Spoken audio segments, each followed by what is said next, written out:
Professor प्रभात पटनायक जी से कि वो आए।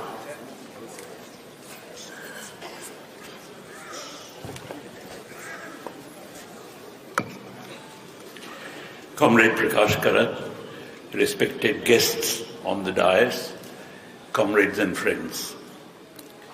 Comrade Sitaram Yechury, whom we all referred to as Sita, was not just a comrade and a friend, he was actually my student. In 1973, when the Jawaharlal Nehru University started its MA program in economics, Sita, along with a group of other very bright students, joined that MA program. And that was a program in which 6 of us, mostly in our late 20s or early 30s, participated as faculty and taught Sitaram. He was, of course, a brilliant student.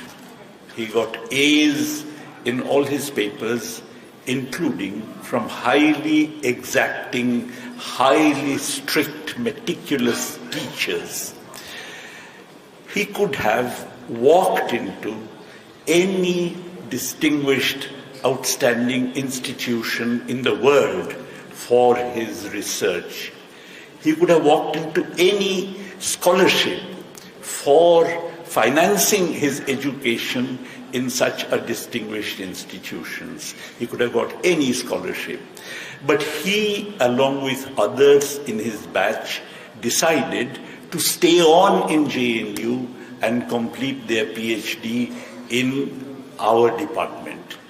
Now, from my long experience, I know that a center of learning in India, a university, its success can be defined not by whether you have a good MA program or not by whether you have a good BA program or not, but whether you actually have a good research program or not. Because otherwise they only become finishing schools for foreign universities. The fact that Sitaram and many other bright students of his batch stayed on in JNU to complete their research is something which contributed greatly to making JNU the kind of outstanding institution that it later became. Of course, Sita did not complete his research. To the sorrow of all of us, the entire faculty, he actually abandoned his research and of course became a whole-timer of the party. His affability, his lack of any airs, his gentleness, his modesty are legendary. But above all was his appreciation of life. The Marxist philosopher George Lukács once distinguished between 2 different kinds of communist revolutionaries.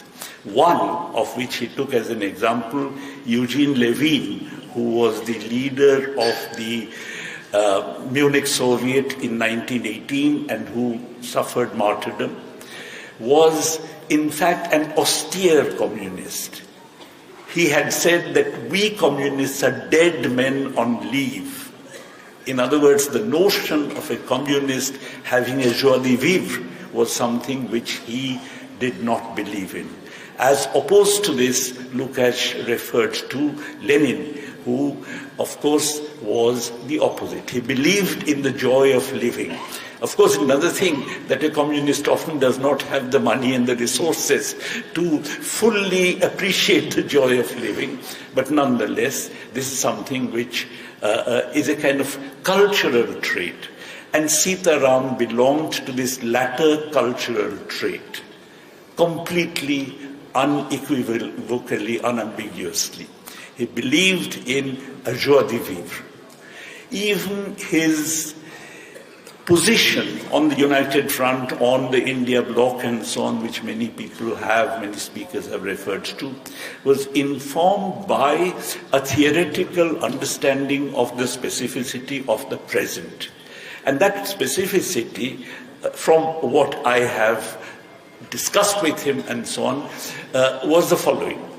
that earlier, of course, all revolutionaries, all communists have to be, as it were, in their ideas, epistemically outside of the existing society. Naturally, because you want to change this society, so you must bring to bear upon it ideas which are outside of this society, extrinsic to this society. But the earlier communists, for whatever reasons, maybe for historical reasons, also more or less lived outside society. They were not present physically in society. You know, the Bolshevik Revolution, most of the Russian revolutionaries had to come in a sealed train from outside to participate in the revolution. Chinese Revolution, you actually had the revolutionary in Yan'an. They actually had, in a sense, moved to Yan'an from the mainland, the bulk of mainland China. You look at the Cuban Revolution, the revolutionaries were in Sierra Maestra.